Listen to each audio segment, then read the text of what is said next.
This is a true crime podcast. It contains adult themes and content and may not be suitable for all listeners. Listener discretion is advised. When a guard would stop and talk to you, you used to stand back and you would yell so people could hear what you were saying to that guard as they walked by or within the vicinity.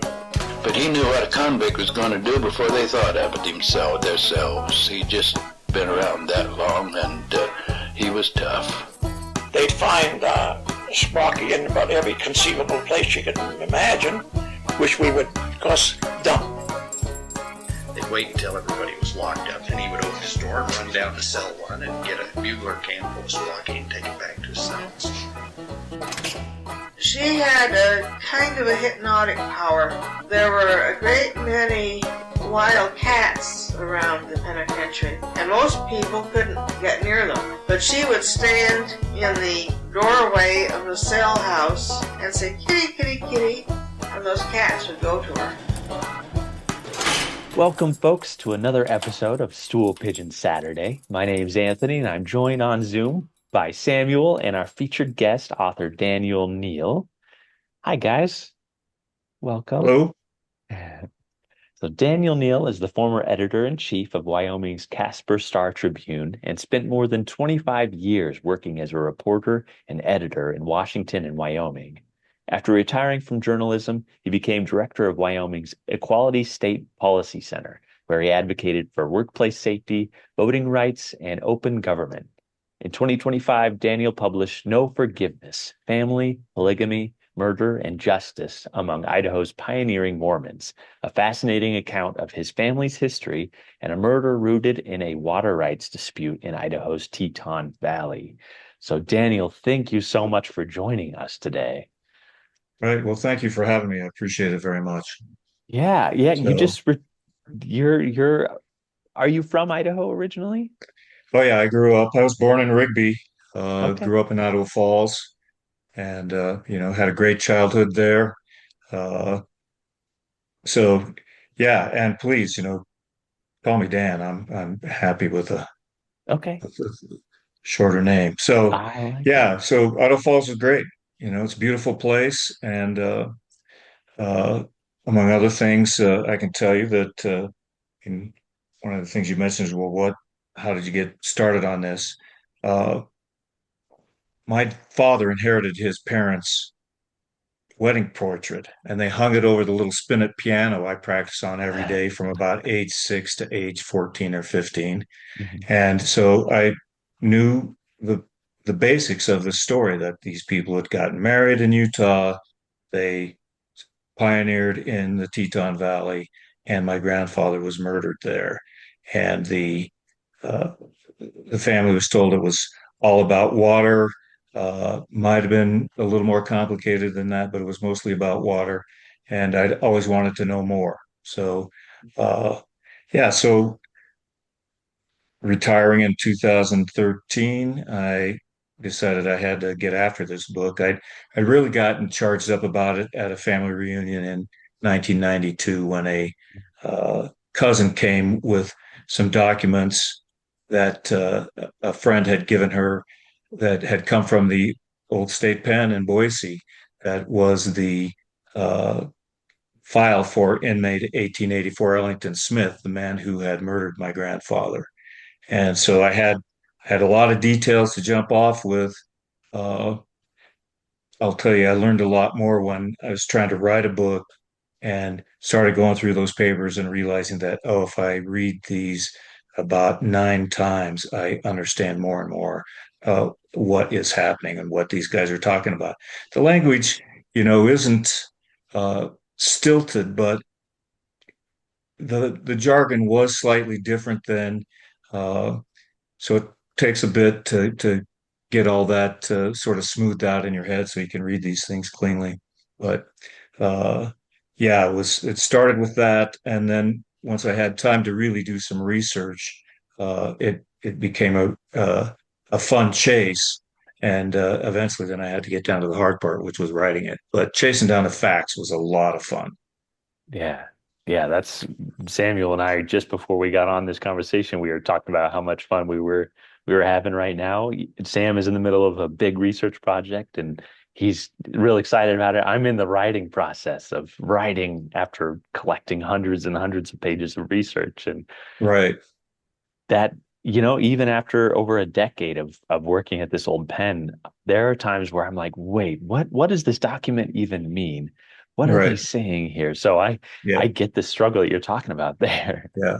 Yeah. And Yeah. to understand the greater context, it sounds like your book touches on this a lot, but you have to understand not just like the religious pressures and the political pressures, but also like the water systems and the water rights. And you start doing a project thinking it's going to be straightforward, and then you end up having to create this whole spider web of notes to be able to Right. connect everything and be able to see that bigger picture.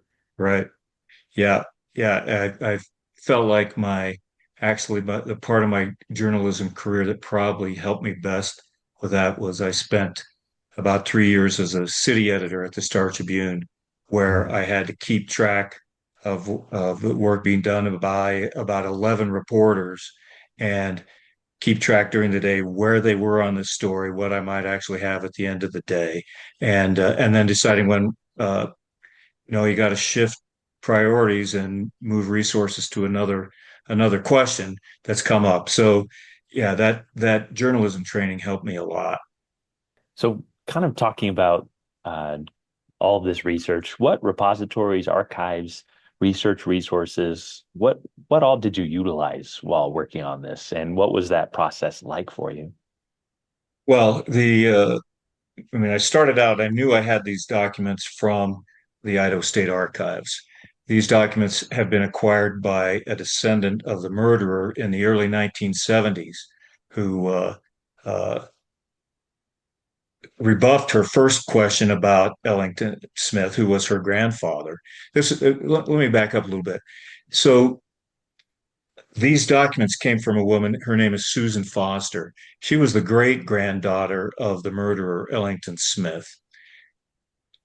She was doing her genealogical research, which we know is important for people in the LDS Church, and she found out her grandfather died in Boise and didn't know that. So then she did a little more research and she found out he died in the penitentiary, which was a shock. She had no idea that this murder had occurred. And so then she went to some uncles who said, well, we were just told not to talk about it. So they didn't relay this on. Uh, so she was persistent and contacted an information officer at the old pen, which was still operating as the state prison at the time. He rebuffed her, but she was persistent. And then he said, well, I can see you're very serious about this. And so he copied Ellington Smith's inmate file and mailed it all to her. It was just so generous. No fees, just here you go, here it is. And that's these people all had grown up in the Teton Valley. I had many cousins that lived up there. They were friends with people from the Smith family. They just grew up together. And so this woman, Susan Foster, gave these documents to my cousin, who then brought them to this family reunion, where I first really started looking them over in a more mature research sort of way and realized, oh man, this really could be a book. Uh, I got to say, when I first started it, I thought I was really writing a book for my family, but I think the story itself deserves wider readership because it talks about uh, Mormon settlement of Utah, people emigrating from Europe, being converted there, immigrating from Europe to the United States. I'd always grown up with this idea that the Mormons brought their converts over, put them on a train or a boat to get them to Omaha, and then handed them a handcart and said, "See ya." And I was surprised to find out that my relatives were coal miners from Wales, and they didn't head right out. They went to Pennsylvania, worked in the coal mines, put together a little nest egg. So when they went across the plains, they were driving 14 wagons, probably had a few cattle with them. They had resources. And I found reading more and more about this, that in fact, they weren't the only ones. There were a lot of fairly wealthy people that made that trek out to settle in Utah Territory, and Salt Lake City. Were there any surprises, anything fascinating that you found while doing this research on Latter-day Saints history? Oh yeah, a lot of things. The Do you want me to go back and answer the question about which resources? Because I really didn't get to it. I got diverted. Oh, So let me we can let go me tell back you to about it. the Yeah. resources I used. I mean, Yeah. uh, I had these documents from the Idaho State Pen. So I made a couple trips over to Boise. I'd first had made contact with people at the pen, and asked, I wanted to know about what life was like. Well, they handed me Patrick Murphy's book, Behind Gray Walls. It was perfect for me because he was incarcerated the same time the murderer was incarcerated at the pen. Uh, but then as I went researching the people behind it, I mean, I ended up uh, at the Marriott Library down at the University of Utah, in the Utah State Archives, uh, the archives at BYU. I One of the attorneys involved graduated from law school out in Tennessee, so I went to that university to find out what they had about him. All the stuff, just to add a little color and try to build these people up more as humans and characters rather than just names that showed up in these documents. They all had their own histories. It it and they the those different repositories offered me something else. And sometimes I found things completely unexpected that I could use, like the lead prosecutor in the murder trial had been, he went to the Cumberland University for 1 year, was a star halfback, and wrote the sports section for their annual, which was a very big deal in those days. So, I'm picking up all these details like that by just letting myself explore. Then I also had family letters and a few memories. The LDS Church's Family History Center provided other memories. In the 30s, the church apparently pushed hard to get these people that had been pioneers to write their life stories out, and it might be 80 words or it might be 25 pages. Uh, and so the man who was the key witness to the murder, saw the whole thing happen. He had written a life history.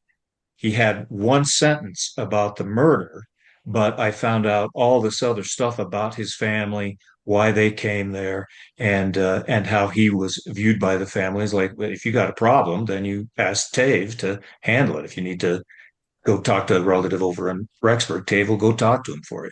Uh, so all these different elements came along, and then the other major resource was newspapers.com, which this is, I mean, I couldn't have done this book before the internet existed, because they have cataloged millions of pages of newspapers, including key newspapers in Utah, not so many in Idaho, but key ones: the Statesman, the Capital News, the Blackfoot newspaper. Uh, so uh, so then I could zero in on certain dates, looking for names, looking for events, and that helped a lot because those those memoirs, those self memoirs that people wrote, that's what they remember of life 30 years after the events that I'm interested in, or 50 years after the events I'm interested in, and memories get distorted. And so to have the newspapers giving you well, here's what happened yesterday, or this morning in some cases, uh, was very helpful, and gave me a much better sense of what happened, and I felt like a much more reliable sense. The newspapers then, just like today, have the problems that all journalists have, which is, what question did I forget to ask? who did I forget to talk to? Did I spell his name right? All those things surface in those newspaper reports, but they're still very useful. And even some of the smallest papers with these little community tidbits columns, who was visiting who, I was able to sort of track my grandfather and grandmother's romance because there'd be these little snippets of like, well, she went down to Salt Lake for 10 days to visit friends. Well, I know who the friend was. It was my grandfather. Uh, or D.S. Neal is up from Salt Lake from school to visit the Lewises. So, I mean, it was really fun just to see how you could track those kinds of details. It did enable me to flesh people out because my grandfather died in 1911. My father was 15 months old. He never knew his father. Uh, so to be able to tell at least a little bit, and then I had not very many letters from that era. I think I had 4 or 5 letters that my grandmother received from my grandfather. He didn't keep her letters. She says that she burned most of her letters, but she kept a few. And so I was able to use those to uh, show who they were when they were young. I mean, he'd gone to the normal school at the University of Utah to get a teaching degree. She graduated from the Summit Academy and LDS school in Colville, Utah. I mean, I could track all that stuff with newspapers.com. So it's a beautiful resource. Yeah, you did such a fantastic job of incorporating both, the newspapers and these higher level uh, sources and these personal letters. And it really does, it humanizes the story in a way that we're often unable to do at the old pen when we have government documents and maybe a letter or two from Right, family members. But right, mostly those are addressed to authorities and have, specific agendas to them. So you don't right. really get the personality of these individuals, but I feel like you capture it so well in your book here. Yeah, Can yeah. It was the letters really helped. The newspapers helped. you? You could, I mean, uh, as you know, I tried to figure out why my family changed the spelling of its last name, and I was able to run that down basically uh, uh, through the looking at these old papers. So, yeah, it's a great resource to have, and then these letters give you the personality of people.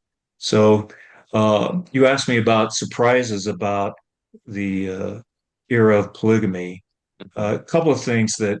Uh, I really wasn't aware of. I mean, I was raised in the Mormon church. I'm not a practicing member any longer, but I was raised in the Mormon church, and polygamy was just basically something like we really don't talk about that.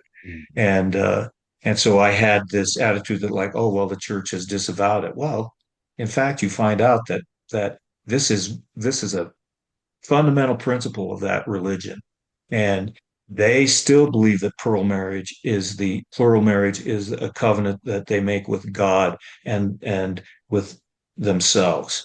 Uh, they thought that when the Bill of Rights said that they had freedom of religion, they believed that meant they had freedom to practice religion how they wanted to, and believed so sincerely in it that they took a case to the U.S. Supreme Court. And that's where they found out that, like, no, you can believe anything you want, but society still gets to regulate behavior. So believe what you want, but you can't have more than one wife. We don't believe in that. Uh, I have thought about that in these days. I don't know that there would be such opposition to polygamy as there was 150 years ago. Uh, so the other thing I found that surprised me a bit was just to see how national politics affected the government handling of polygamy when the Republicans were in control in the 1870s and very early 1880s. They were prosecuting polygamists as felons, and they had a territory judge in Salt Lake City who was very hard nosed about it. People that were convicted went away for years. Uh, the Cleveland administration came in, a new judge was appointed, and they started charging people not with polygamy, but with cohabitation, which was a misdemeanor.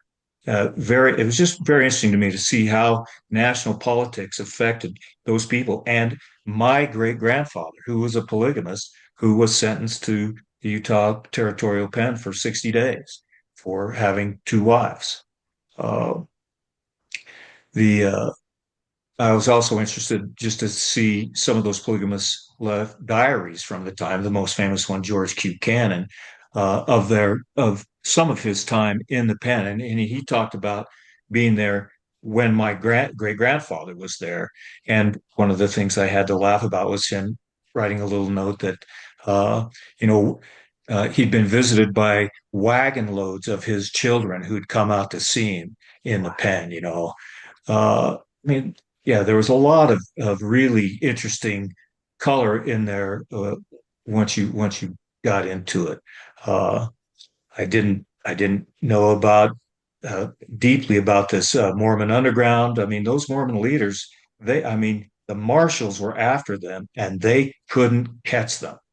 They had to, my great grandfather shows up for his sentencing for cohabitation, and George Q. Cannon, who'd been on the lam for 2 years, suddenly shows up at the courthouse in a barouche with a four-horse team. I mean, there they were, and they'd been hidden in plain sight for years. So all of that was interesting, and then you saw how uh, Congress just continually ratcheted up the pressure with these tighter and tighter anti-polygamy laws. The other thing that surprised me was to find out about how common divorce was, which then I went back to my own family's genealogy sheets because the good Mormons in my family have compiled them. And my great grandfather on my father's side, or my grandfather's side, uh, he was married to three women. Two of them were sisters, including my great grandmother and her sister. Well, after she had, I think, at least two children with my great great grandfather. I take it back, my great grandfather. Uh, she divorced him and went and married another polygamist, and I think was like the fifth or sixth wife, and had eight children with that guy. And the church just made it plain that, like, we know not all these marriages are going to work out. The deal is that the husband is responsible for his children, and so they were expected to support those children, just as today we expect the the non-custodial parent to contribute to the financial support of the children following a divorce. We do a lot of research and genealogy work on behalf of guests, and guests will reach out if they have a family member who's incarcerated or worked as a guard, or sometimes if they're had a family member that was a victim of a crime. So it's incredibly unique that you had family members who were victims of crime, as well as family members who were incarcerated here. You have a multi-connection, multi-generational tie to the penitentiary. That's very unique. Yeah, it's really interesting, and the I mean,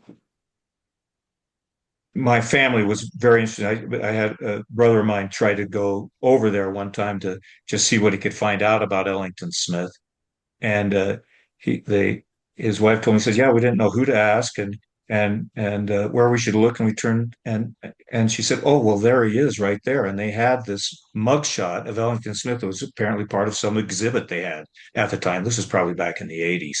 Uh, so yeah, you never know how this stuff is going to show up and affect different people. Yeah, absolutely. Now, can we talk a little bit about David S. Neal and your grandfather, what his upbringing was? You were talking about going to the normal school, what his role in the community was. Right. Yeah. So they grew up in the Weber River Valley, which is people may know as Park City's at the head end of the Weber River Valley. And so they grew up in these communities downstream from there. Uh, uh, his father was a farmer, had homesteaded up there. They'd been sent up there by Brigham Young uh, to join. There was quite a community there, and there was uh, let's see, make sure I get these families right. Anyway, so there's his father had been moved around, and it was interesting. You could see in the genealogy sheets how they moved around. Uh, every 2 years, another child was born, and it was born in a different place. Well, then he was born up uh, in Colville, actually in a little town called Peoa. Uh, so they farmed. Uh, he clearly wanted to make more of his life than being a farmer. Uh, so his elder brother went to the normal school. He followed him. I think 2 years later, uh, at the time, Utah was trying to build a public school system. By then, polygamy had been or the practice of polygamy had been disavowed by the church. So uh, they were trying to get their public school system up and going. They needed teachers. And so you could go to the normal school if you, I think, as young as 15, if your principal said you were capable. My grandfather didn't go till he was 18. You could become a teacher at age 18. So 3 years at the normal school, if you got there at age 15 when you graduated, you legally could take a job as a job somewhere in the Utah public school system. They were really trying to churn teachers out because they were building up from basically a sort of hit and miss church school system. Uh, so they uh, so he goes to the normal school. That's fun. You get to see these letters, these few letters my grandmother saved. That he talks about going to dances, and there was a couple famous dance halls, so I was able to check those out through the newspapers to see like, oh, because you'd see like, oh, some big cotillion ball is scheduled at this dance hall. So I knew that these were prominent places locally. He lived up in the avenues, not far from the state capitol when he was a student. Um, he could walk down, I think, a couple blocks and get on a trolley to ride up to the university. The university was really in a big building phase then. One of his letters, he talks to my grandmother saying like, well, we won't see the university in its full glory, but the ones who come after us will. Uh, and then he graduated, they got married in 1903. He taught first in the Weaver River Valley, then he got a job uh, north of Ogden in a very small school district, stayed a year there. Uh, the There were some pretty funny stories about that, but you also could see there was a newspaper report about the state superintendent of schools and the lead education professor at the normal school had uh, I don't know, what would you call it, updating, classes updating. Anyway, they had a convention where teachers could come and find out more about what they're teaching currently at the normal school. So uh, they were able to continually improve their ability to work as a teacher. So you could see that a lot of these things we do now, that started happening back then. Uh, they decided that they wanted more than life as a teacher because teachers were not paid very much in Utah. And they found that there was land that still could be homesteaded, mostly desert entry claims up in the Teton Valley. And my grandmother's younger brother had moved up there, met a woman there, married her, had a little place, and he encouraged them to come up. Eventually, I think uh, she and three of her siblings moved up there. Uh, my grandfather, none of his siblings came that way. Most of them ended up in Canada as coffee and tea importers and grocery store men. Uh, so they get this little uh, farm going. Uh, a few years after they moved in, Ellington Smith moved into a farm that he'd bought right across from them. And this was a big discovery for me because growing up with this story, going up to the Teton Valley all this time, I had assumed that Ellington Smith always had lived across the road for them. But in fact, he'd moved there much in the early 1890s, and he'd had a farm north of a place called Darby Creek, a stream called Darby Creek. So this was a key discovery for me because what it showed was that when Ellington Smith moved into this farm across the road from them, he knew he was downhill. He knew this stream that they both relied upon for water. It's a very small spring stream, uh, passed through my grandfather's barnyard. And he knew he had pigs, he knew he had cows and horses. The water came through. Smith later complained that, well, Neal was abusing him by all this stuff showing up in this water that he used for culinary water. Mm-hmm. And sort of learned that, like, no, he moved there after they were there. That was a big discovery. And I was like, okay, so some of these complaints I know that Smith was making about my grandfather really, there were questions about it. Now, I tried very hard with this to be as objective a journalist as I could about it. And so people who read the book will see Smith make these allegations about my grandfather that are damning. I mean, he really vilified my grandfather. I tried not to say, like, well, that couldn't have been true. He was obviously a great school teacher. I mean, I don't know. I mean, maybe my grandfather did abuse him. Maybe he did swear at him across the road. I don't know what happened there. Mm-hmm. So, but knowing that this complaint about pollution of the water was such a driving force for Smith, and then knowing that he knew that that's what he was moving into when he got there. Now, the big question for me is, like, two men, both in the same church ward, the same community, both involved in that church community. Why they couldn't work something out is just beyond me. I mean, there was something my grandfather said Smith was not stable mentally. So maybe that was it. Maybe my grandfather didn't want to work things out with him, hoped he would just move away. I don't know. They had kind of similar trajectories, like parallel, how they came into Idaho and right. Homesteaded. Right. I really like that you really went down both genealogies, both your own personal and Ellington Smith's. Is there anything interesting you came across about Ellington and his background? Well, I mean, so Smith's defense at trial was an insanity defense, and so one of the newspaper stories I'd run into was just a little brief about how he had been injured in a gun accident while out hunting.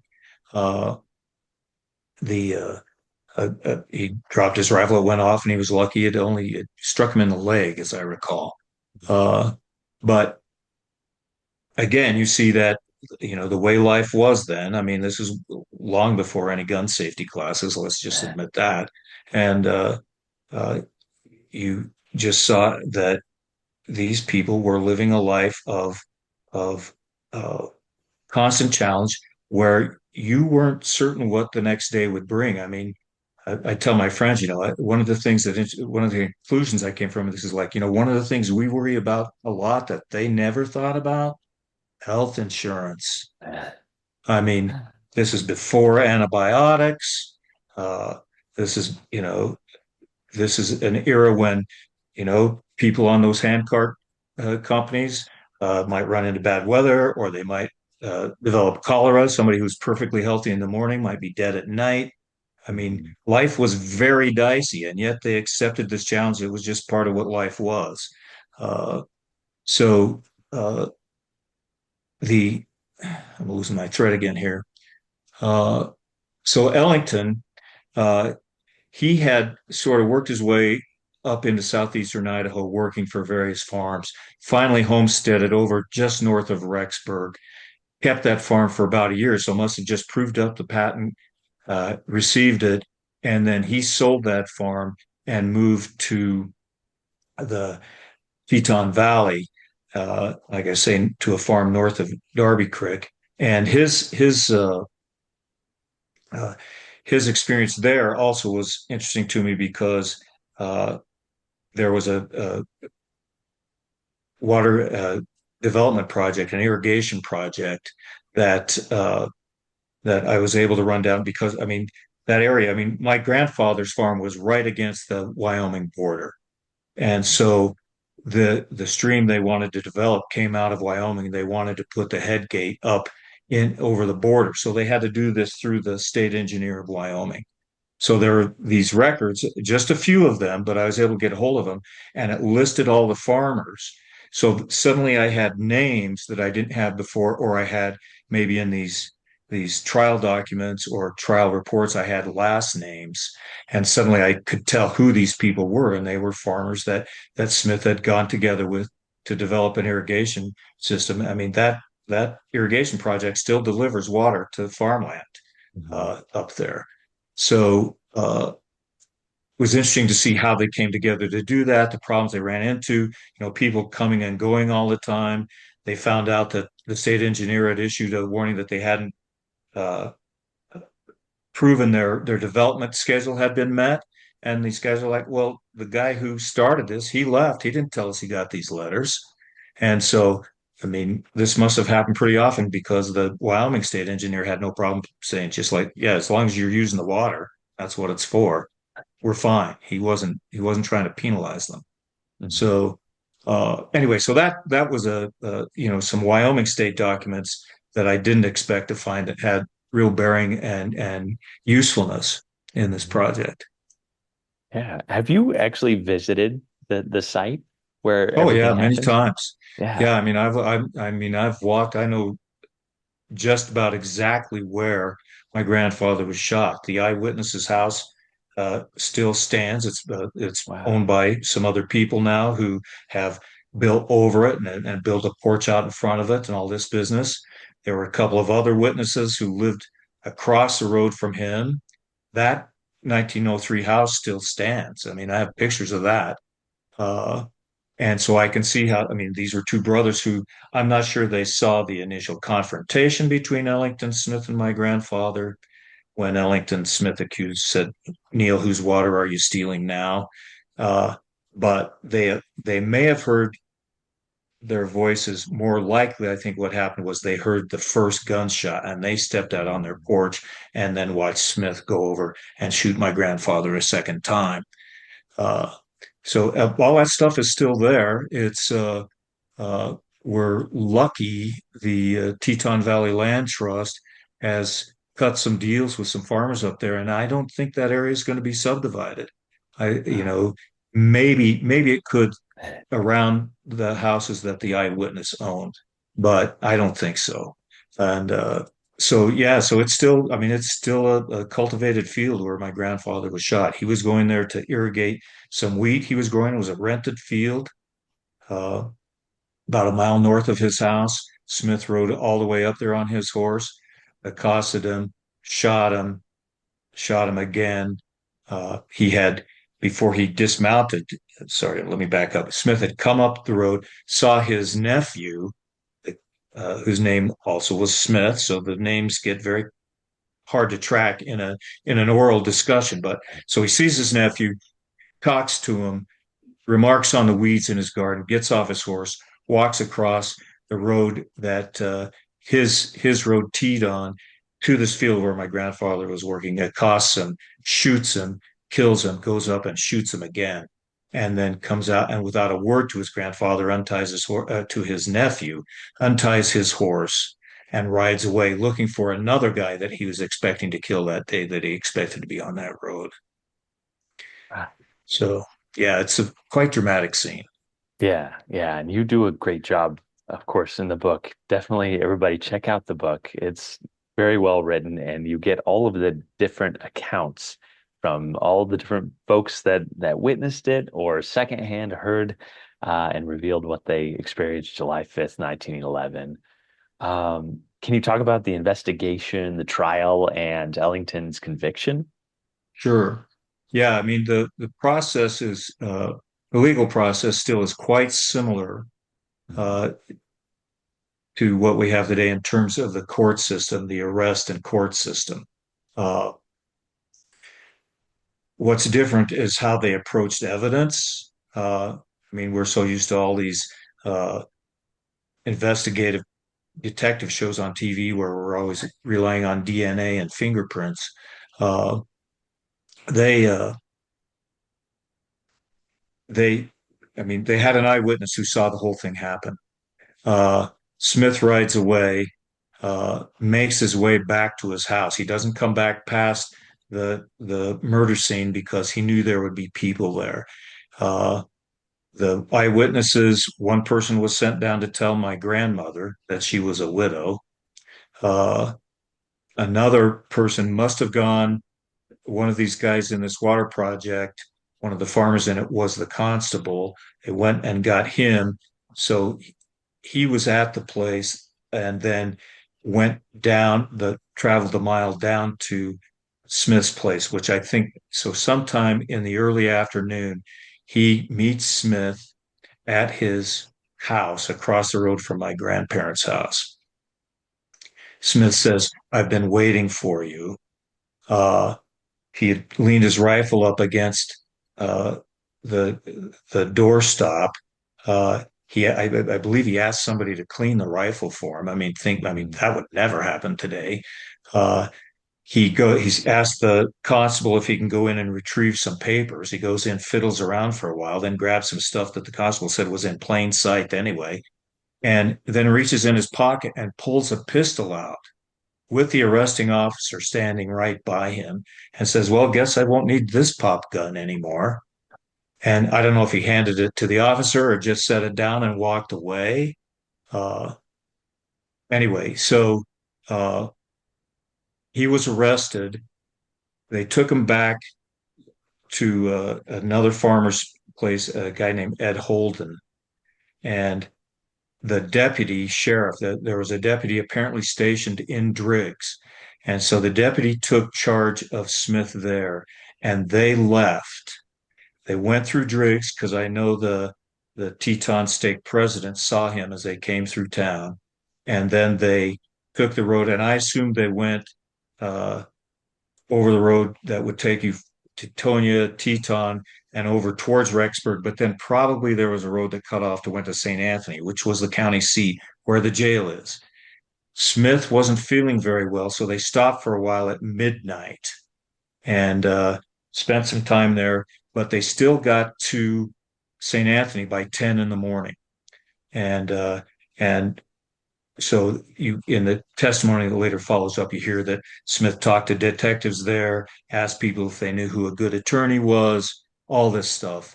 And then a few days later, he's brought before the probate court judge.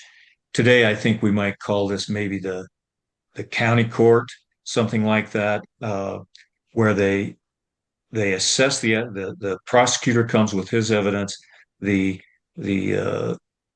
defense shows up and they interview a witness. They had several eyewitnesses there, but I have the recorded the typewritten record of the testimony of Smith's nephew, the guy who had seen the whole thing happen. And so the prosecutor asks him what happened. Couldn't have taken more than 5 minutes. He has the eyewitness run through what happened, what you see, and then he just turns to the defense attorney and says, "Your witness." Then this is about a page and a half or two of this transcript I have. The rest of the 30 some pages is the defense attorney trying to figure out exactly what happened so he can start poking holes in this eyewitness account. How big were you? What are your fences made out of? How tall are your trees? Was it windy? Are you sure it wasn't windy? How could you, basically didn't ask him, but the underlying question was, how could you possibly have heard this conversation between these two guys 100 yards away from you, 70 yards away from you? So they went through that, closed the hearing. The judge says there's enough evidence here to show that this guy, in fact, did commit first-degree murder, bound him over and had him held in the jail. And then after that, there was an appearance in district court where they then set a trial date about 6 months later, late January. This is a speedy trial. This is the speedy trial process we're all guaranteed, as opposed to what we see these days in a murder trial where, a trial may not start for 18 months or longer after a murder. And then the trial was so interesting. Smith hired a very prominent law firm in Idaho Falls. I love the name. Four brothers, Holden, Holden, Holden, and Holden. Yeah. And this is fun. Speaking of resources, I got that law firm is still a going concern. Mike Crapo was a partner in that firm, maybe still is. Uh, they I asked them if they had any records from that trial, and they contacted me, said no, we think all those records are gone. But they had found two photos, and the guy who gave those to me said these photos were found in some thrift shop. I don't think it was even in Idaho, of the Holden brothers law office. It's a picture of them sitting around uh, with their law books behind them, and you can see the stamped ceiling and all of this business. It's a beautiful photo. Anyway, uh, so he hires them. Harry Holden is the oldest brother. He was the one who led the defense questioning of the eyewitness at the probate court hearing, and so they then are building their case over that fall. You could see that, I mean, basically what they decided to do, they would mount an insanity defense. Said Smith lost all sense of right and wrong, didn't really understand what he was doing in any kind of moral term. And then the other part of it, which I've since heard this is sometimes called the Texas defense, uh, but it's a defense that I saw used several times during my career as a journalist, which is okay, if your guy's caught, you're the defense attorney, if your guy's caught red handed, what can you do? Insanity defense, and then try to convince the jury that the victim had it coming. The victim was such a villain, not a victim, that he had it coming. And so that's how they built their case. And so where the documents were really helpful for me is I have the story of the trial put together by the St. Anthony newspaper, the Teton Peak Chronicle. It was a weekly. This trial occurred over about 6 days. And so they had 1 week, one issue to put the whole story in. The guy did a great job, but he didn't try to tell me when somebody said something. He just thought, well, here was some interesting testimony. Here was some interesting testimony. Here's what happened at the end of the trial when the verdict was announced. I mean, it's a great story. The court did not keep a transcript of the witness testimony, but they did keep minutes which told you who testified on which day. So then I could dissect this Teton Peak Chronicle story so I can deliver the trial to readers in a day-by-day report. And that's how the documents, the history of the time that are at least reasonably accurate, and I think probably 95% accurate,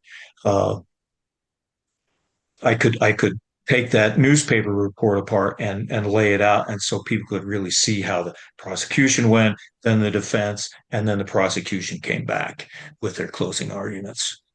So yeah, it was very interesting. And the St. Anthony, Fremont County just built their new courthouse, held something like 700 people. It was packed to the gills for this trial. People came from all over the Upper Snake River Valley to attend it. So, I mean, just quite a scene. The and the those documents also helped me understand why Smith's attorney said that they would appeal the verdict. They never did, and there were other court documents where you see Smith makes the appeal to the court to pay the travel expenses of the witnesses for him because he's a pauper. I mean, he's a poor farmer, probably cash poor. He may have had two farms, but he was cash poor. And so the court agreed to pay those witnesses. And I suspect that he decided an appeal wasn't worth it. He probably would have had to sell one or both his farms. I mean, the land was not going for much money in those days.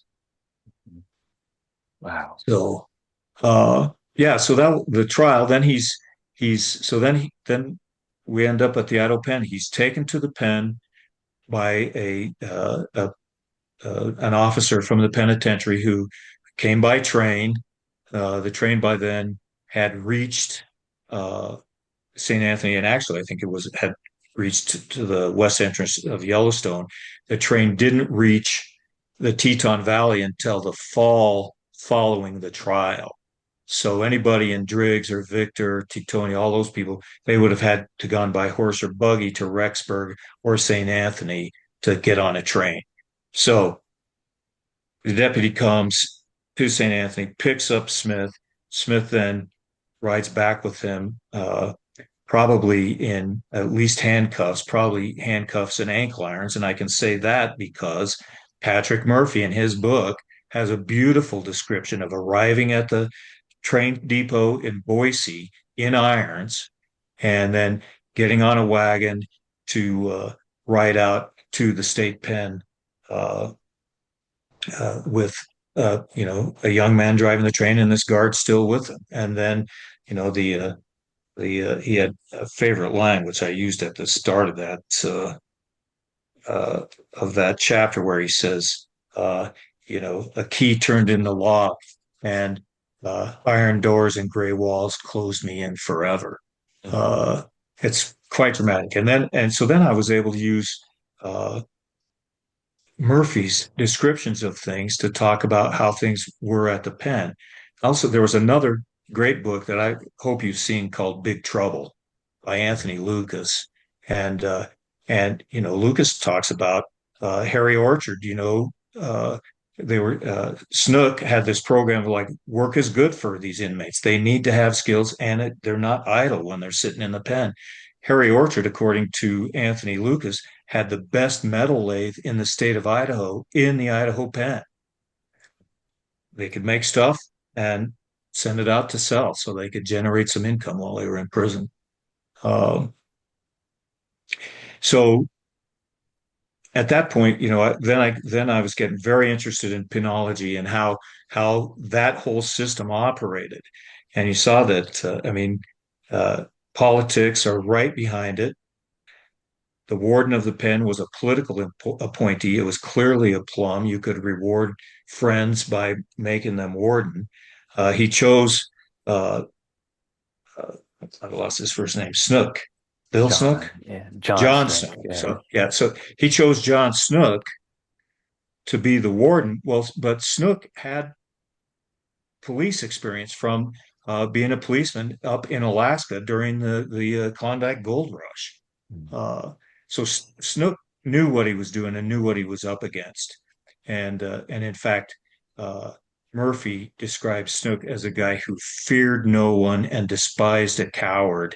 And Murphy said he knew that if Snook knew a guard was withholding information from him, he'd consider him a coward and get rid of him. He wouldn't tolerate it. Snook also was part of the progressive era.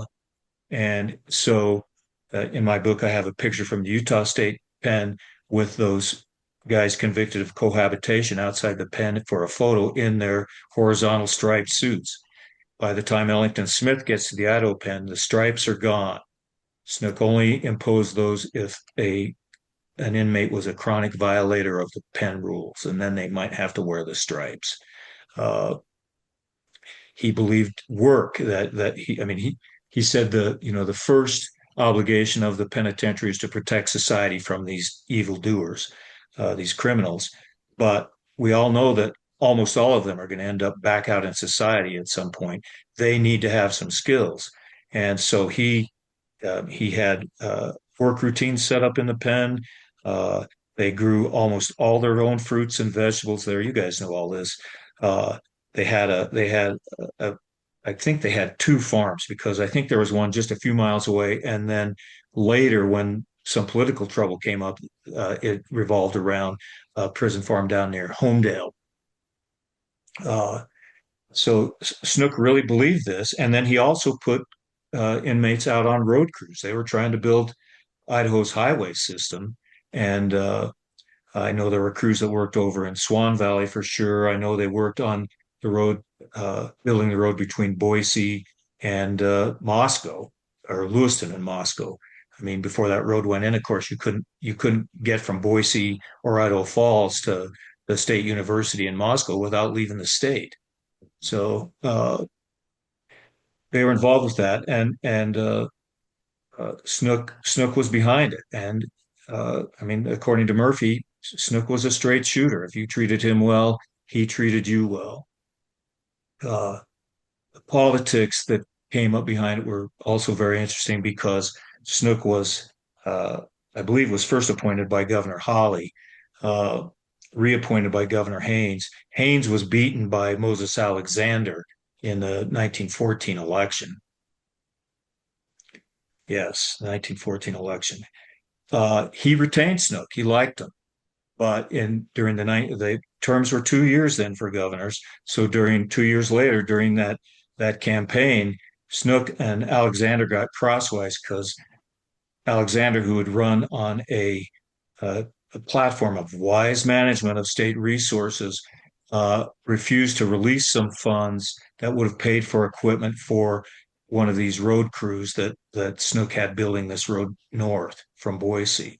And Snook was really peeved at that, and started speaking out publicly about it during the campaign, making him no friend of Alexander. And then Alexander then had pressed to see the Penn's books. The Secretary of State, who was a Republican like Snook, Alexander was a Democrat, somehow was able to block that audit. Alexander raised these questions. Alexander's secretary had been the editor of the Capital Evening News. He still, even though he's working for the government, he was writing editorials, unsigned editorials for the Capital Evening News.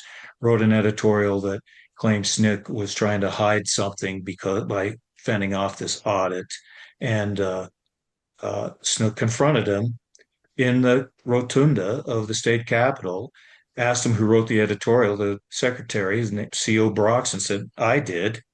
And Smith pounded him into the marble floor. Yeah. And that assault, of course, the Alexander campaign, they played that up to the hilt. The Republicans are willing to beat the Democrats physically because they can't beat them at the polls. And Alexander won by only about 600 votes. I'm sure that was a turning event in that campaign. Mhm. So and uh,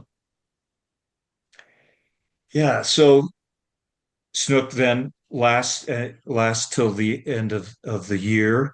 He knows that Alexander's going to get rid of him, and then, sort of out of spite, he decides to start selling the equipment from the farm, I believe the Homedale farm, and Alexander's like, "What? I didn't." He said, "Well, he said on the campaign he wanted to close these farms, so I'm just getting ahead of the game." Well, that was the final straw, and uh, Alexander fired Snook and then put his own man in. Frank Decay then became ward. Yeah, that whole journey is fascinating, and I'm Yeah, so it's happy you included that in the book. Like, oh man, it was yeah, it was irresistible. And I mean, there was so I mean, there's a lot of stuff in the Boise newspapers that I would like to see in books somewhere for somebody because it's fascinating what was happening Mhm. in that city at that time. Oh yeah, absolutely. And then Prohibition is starting around that time as Yeah, well, and oh right. my Well, and gosh. that was Alexander's campaign platform the first time he Mhm. ran, and especially in 1916, and Idaho became one of the first states to prohibit sale and consumption of alcohol. Yeah. Yeah. Oh, So, man, it's so nice to see other researchers coming across these stories that, Sam and I come across and we're all excited about, and to see somebody else right. who's just like, yeah. Oh yeah, no, it was really fun. And Mhm. and then of course uh the other aspect of this book that became so interesting to me was that the state constitution had set up the state pardons board. And this board was set up to allow inmates to uh, appeal to the pardons board for a reprieve, so they could ask for a complete pardon, they could ask to have a sentence shortened, all this stuff. This was long before parole boards. So this was sort of the equivalent, but it involved the state's three top elected officials: the governor, the secretary of state, the attorney general. And so Smith uh, availed himself of this. Uh, I mean, really, essentially within a couple years after being incarcerated, and made made his first appeal. And he did hire another prominent attorney, a state senator in Rexburg, from Rexburg, uh, to represent him at the appeals. And of course, the thing that was so interesting to me about that was that Smith repudiated his insanity plea, which was the basis of his whole defense. I mean, he'd said that uh, he'd found out some vile thing about Neal the Saturday night before the murder, and he couldn't remember anything until he came to in the St. Anthony jail. So the whole murder was not in his memory. This was his testimony at trial. It was a lie. He repudiates that defense, says he was poorly represented by the Holdens, who I might point out the man who led his defense at trial later became the Idaho State Supreme Court justice, served many years on the Idaho Supreme Court. I mean, he got great defense. There's no doubt about it. Uh, but he repudiates that, says they didn't call witnesses they should have called. He didn't. He never wanted to claim he was insane. All of this, but the board also had access to the trial files, and that included among them the trial judge's summary of what happened, and that is very, very clear that while there may have been questionable behavior by Neal, this was a cold-blooded murder, and the judge made that clear. So the parole board would have seen that. Uh, these guys on the pardons board, that was a politically intense environment in some ways. Uh, Almost every time Smith filed for a pardon, I could find there had been some case where somebody who had been pardoned had either it was a particularly offensive pardon, or somebody had been pardoned and they reoffended. Uh, so Smith makes these four appeals. My grandmother, meanwhile, remember, I mean, I don't want to forget about May, because in many ways she's the star of the show. I mean, there she is, July 5th. She has five children. They're all under 8 years old. My father was only 15 months old. He was the youngest. He had four sisters. She's got she's got a land claim to prove up. She's got five kids to raise. She's got cows, chickens, and horses to deal with, and promised to the state to improve this little spring that's on their property. Uh, she was busy, and then these appeals for a pardon by Smith would come up, and she would have to fight them off. And I mean, the community clearly was divided over this. The Smith family was a big presence in the Upper Snake River Valley and even over into the Teton Valley. Uh, he had a niece in Rexburg who was very astute, very smart woman who in 1917, for two pardon applications in 1917, launched petition drives. My grandmother's writing letters to the governor and saying, like, should I start my own petition drive? I mean, I'm sure we could get signatures too. Uh, anyway, so she's fighting her way through this, trying to raise these children, and from what I could see from afar, really relied on her faith and her family to get her through this. My dad told me that he lived the first 5 years of his life, or first 5 years after that murder, with his grandmother, who I think lived not that far away, but she was the one putting him to bed at night. She was the one getting him up in the morning and feeding him breakfast. She was his mother for those years. Uh, I don't know if the daughters were farmed out. I don't think they were. I have no evidence of that. So there's May with these four girls and her siblings there to help her out. And they did. I mean, they helped a lot. They bought some property from her, and she bought some property from one of them. I mean, they worked things out. She eventually did prove up the land claim, but uh, it wasn't patented until the 1920s. I mean, her patent signed by Calvin Coolidge. So, and that was long after all of this had ended.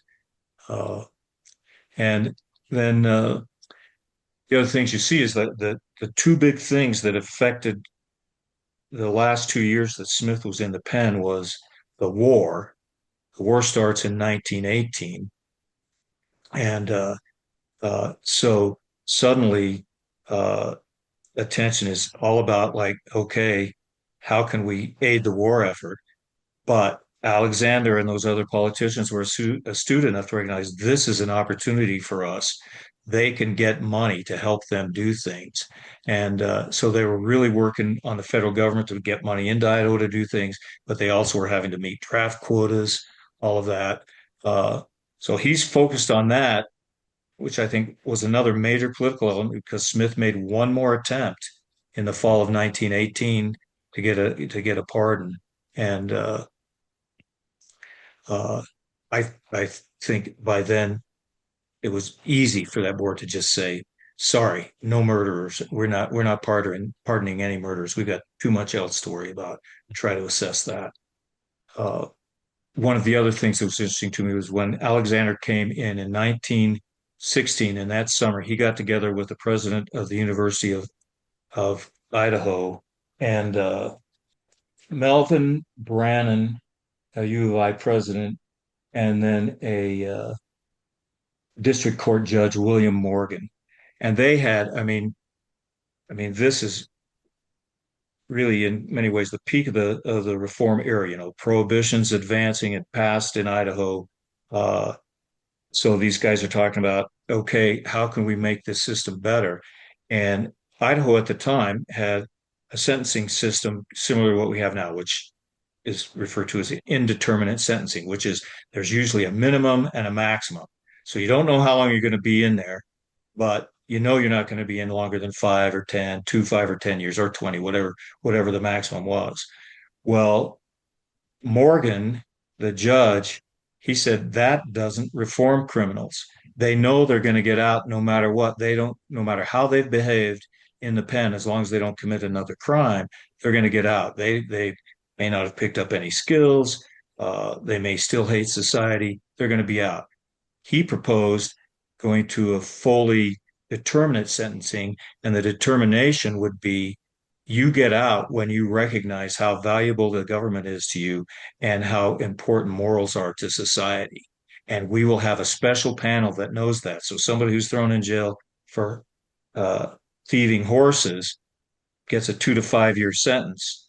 Well, if in 6 months they've recognized the evil of their ways and come around, they might get out in 6 months. And the other guy with this determinate sentencing who never comes around on his morals and his government might never get out of the pen. I mean, it was very radical, but some really interesting things did come out of that. Chief among them, and Murphy points this out. The newspapers, you see it show up there, was they created a parole officer. So then there became a person whose job it was to evaluate these guys, who the people on the pardons board must have loved because, they would get these appeals and they'd have something long and lengthy from the inmate, but they might not hear from the victims at all. So they were having to make decisions based on less than full evidence. So they must have really been able to use that parole officer. Yeah, yeah, it's such an important feature of prison today. Right, right. Now you talked about the war, and you talk a little bit about Fred Gruber, and Harry Hinton, who escaped with the Red Cross yarn. Oh yeah. I love that you incorporate that in the book. Yeah. And Oh, that was irresistible. I mean, yeah. there they are. It's a system so everybody, even the inmates, can do their bit for the war. Mhm. They're knitting socks and scarves for the doughboys and mittens. Oh, there was a really quite humorous report from the Kay's wife. She was the prison matron, where she proudly announces how many pairs of socks and scarves and stuff they've knitted. And she says, and remember, this isn't easy because none of these guys knew how to knit. So we had to teach them how to knit. And then just as we get them up to speed, a lot of them don't want to do it anymore. So then they leave. And I mean, it was really kind of funny. I mean, she Mhm. didn't mean it to be, but it's like, oh yeah, that'd be a pain in the neck to have to keep a bank robber happy knitting scarves. Uh, anyway, and then as you know, these three fellas somehow managed to take bits and bits of yarn over many months and braid a rope that they were able to use to escape the pen by throwing a hook, tying it to a hook that they could throw over the wall, and then they climbed over and they were gone. And Yeah. they were never apprehended, were they? Do you know if Fred they were? Harry Hinton wasn't. So he remained on the lam until his death, and then Fred Gruber was captured down in California after Oh, stealing he a was. car. Oh, really? Yeah, Okay. yeah. Yeah, I Um, had to laugh. One of the things one of the pieces of evidence or of identification, they said they told people they're cornet players. Watch for them yeah, in a band. yeah, They might show up playing music somewhere. yeah. Oh my gosh. Now something So, else happens 1918, and this is kind of the ending of the story for Ellington. Can you talk a little bit about that?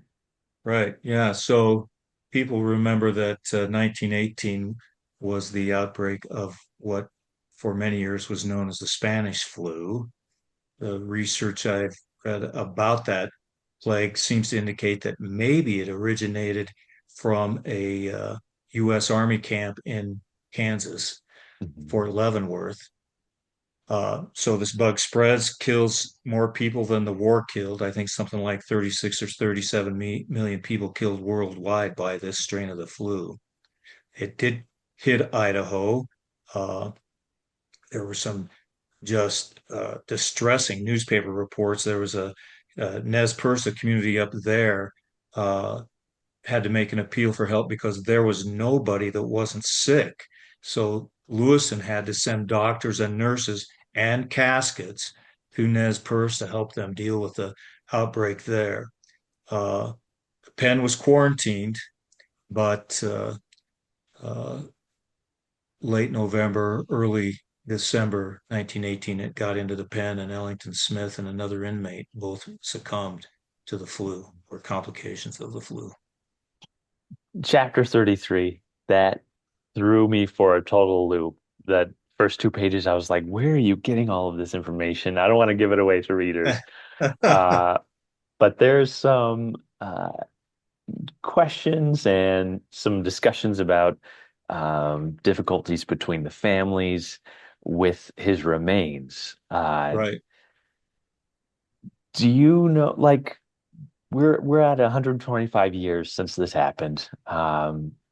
Are there still feelings of resentment between the families? Well, this is interesting. When I first started working on the book, I went to visit my parents' homestead site and I met Susan Foster's husband, who, through one of the most bizarre coincidences in all of this, Susan Foster had married this guy when he was working as a professional somewhere else. His father died. He inherits the farm. The farm he inherits was Ellington Smith's farm across the road from my grandparents' homestead. Wow. So, so I talked to him. I talked to Mr. Foster briefly, and he says, I guess some people just can't let a dead dog lie. And so I said, well, I want to know what happened. This was in about 2015, maybe 14 or Okay. 15, something like that.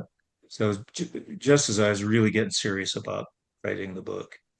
Uh, but Susan Foster, as I mentioned, his wife, she had shared these pen documents with my cousins. I mean, they knew each other. So uh, maybe because they did their genealogical work, they realized that like we just have to live with the history we have. Mhm. Uh, but I've talked about this book in various places. And a few months ago, I gave a talk at the Jackson Hole Historical Society and Museum in Jackson. And I met this fellow there who introduced himself. And I think he was a great grandnephew or a great grandnephew of Ellington Smith. And I said, have you read my book? And he said, Yeah, I read it. I said, "What'd you think?" He said, "I thought it was a little one-sided." Interesting. Yeah. Anyway, he was great. I mean, he stayed for the whole program, talked a little bit. I was able to introduce him. He had spent a career in Jackson working for the Wyoming Highway Department. Anyway, Yeah. uh, so they're still, and when I tried to get the museum and the Teton Valley Museum to put the book in there, and they really don't have many books there. And you could tell that they just weren't sure they wanted to have this book in their museum. Yeah. And so, yeah, Well, I hope more people read this and get all of this history that you've gathered. There's so much work. Your bibliography, your works cited are so thorough. Like you clearly know your stuff and you did a really good job, really thorough. I'm very no, impressed thank by you. it. Thank Yeah. you. Yeah. Yeah, it was a lot of fun. Like I say, the writing Yeah. wasn't so much fun, but chasing the information down was a grand time. Yeah. What do you want readers to, take away from this story? Well, I think first of all, I hope people recognize the humanity of the people that were here before us, and Mhm. uh, and see all the emotions we all understand and deal with every day. These people were humans. That was the life they Mhm. lived. Uh, when I started this, I had some grand plans to like incorporate, well, and what was happening elsewhere. I mean, one of the things that intrigued me about this is, well, these guys are carving up sagebrush in the Teton Valley. Claude Monet is in Giverny painting the lilies and collecting cars. I mean, civilization was stretching from, the most basic get your hoe out and your team of oxen to break this ground to these people that are, you know, painting for the French upper class. Uh, I just think I want people to see this perspective that and the lives of those people in the Teton Valley were just as valuable as the lives of those people in France. Uh, uh, the other thing I hope people can understand is how difficult it is to know the truth about history. I mean, there are certain things in this book that I know for a fact are true.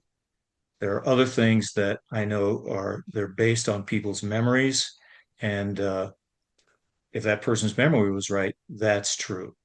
And then one of the things that was a sudden realization for me was that I put that picture of those polygamists on the back cover of the book, and inside in the caption I say, "And this guy on this side of that photo is my great grandfather."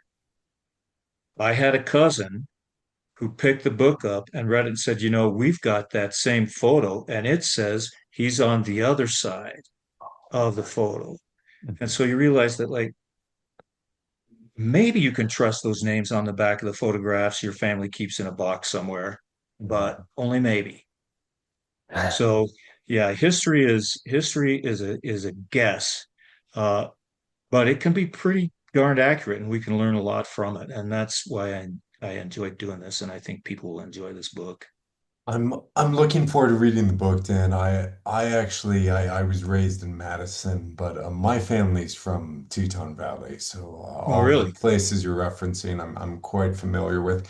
And so my ancestors probably interacted with your ancestors as well as Ellington Smith because they were homesteading in the area at the time, and it wasn't that big of a community. It's Right, not like these big cities where the chances of them running into each other is pretty small. With right, these little small towns, they probably knew each other all by name. They probably knew all of each other's kids. They see each other when they go in to pick mail up in town, as you still see somewhat in Teton right, Valley today. right. Yeah, and I mean, it was largely a Mormon settlement, Yeah. and I realized that, like, oh, so for a while there, the population up there was much greater than when I first started thinking about this book in Driggs in 1973. Thinking about this murder in a more comprehensive way. I spent some time in Driggs. There were 300 people living in Driggs in 1973, 330 or something. Uh, Mhm. the but during the time of this crime, I mean, all these families had moved in there. There's no birth control. These families were large. There's a picture of my grandfather's. school class at the Darby School. And I don't, I haven't counted up how many kids there. I think 40 plus kids in there, ranging in age from 5 or 6 to 17 or 18. And that was just Darby. I mean, Bates had a school, Driggs had a school, Alta had a school. I mean, there were schools all over the place. And so, uh, yeah, there were a lot of people, and they saw each other at church, and they had state conferences in Driggs, and they would see each other there. And at the Merc, I mean, the photo on the cover of the book, I found myself thinking, like, where did they get that picture taken? Uh, it was taken, had to be taken right around the time of the funeral, which was 4 days after this murder, because I also have a picture of my grandmother with her mother-in-law and all but one of my grandfather's brothers. Also a studio photograph. Well, there aren't very many copies of issues of the Teton Valley News of that time available. I mean, most of the ones I found were at the University of Utah. But I did find an ad there, and there was a little department store there that had a photography shop, like Sears used to have photography shops. Mhm. And so they must have gone in while everybody was there. Obviously, they've got probably the best clothes they've had for their lives, these kids at least. Uh, and they went down and had a portrait made. So, yeah, just one more little how did that happen question that I was able to answer because I happened to spend some time in a newspaper. Well, great. Are there any other discoveries since you published the book? I always feel like I come across something else that I should have included in a podcast afterwards. Sure. Are there any things that you've come across that you're like, oh, I wish I had this? I would be more careful about the identification of those cohabitants.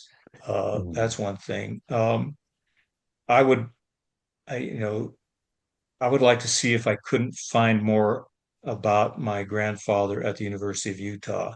Mostly that stuff came from newspaper reports of activities that the students would do, a debate Mhm. or some kind of a drama show the juniors would put on for the seniors or whatever it might be. I mean, I would like to do that. I mean, uh, I'd like to know more about the communication. I mean, these papers, the Rigby paper had a brief about this the day after the murder. I assume there maybe it was telegraph, but there could have been a phone in the county seat and in the newspaper office. And so he might have gotten a tip that this murderer had just been jailed there. And so he clearly held the production of the paper, and squeezed in a little brief down at the bottom of the front page to announce this murder and beat all his competitors with the news. I'd like to know more about how those guys did their work. Then I think that'd be a lot of fun to know. Uh, there, I'm sure there are records at the Church History Center that haven't been digitized yet that I would like to get my hands on that probably won't be available until they're digitized. Yeah. That kind of stuff. I um, I don't know. I cut out about 5,000 words about polygamy because I decided it didn't need to be in the story. I would like to tell people more about Burt Miller. I mean, the prosecutor. He went on to become a U.S. senator. I mean, it was very interesting. The characters that got involved in the story, they had a real impact on Idaho. Man, well, fantastic. Everybody, check out No Forgiveness. It'll be available in our gift shop here at the Old Pen. And Dan, we have kind of a tradition on the show. If I were to say do your own time, how would you respond to that? I would say make sure you get to Yellowstone and make sure you do with your one and only life what you want to do with it. That's fantastic. I love it. Thank you so much for being on the show today. All right. Thank you, guys. I really appreciate you taking the time. Yeah. All right, everybody, do your own time. Do your own All number. right. We'll see you next week. See you. Thank you.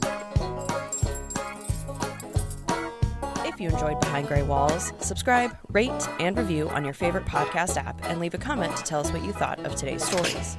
Your feedback helps shape future episodes and helps new listeners find the show. To learn more about the cases we discussed and to see historical mugshots of the prisoners featured in today's episode, follow us on social media. You can join our Facebook and interact with Sam and Anthony at Behind Gray Walls Podcast, and you can follow us on Instagram at Behind Gray Walls Pod. Thanks for listening.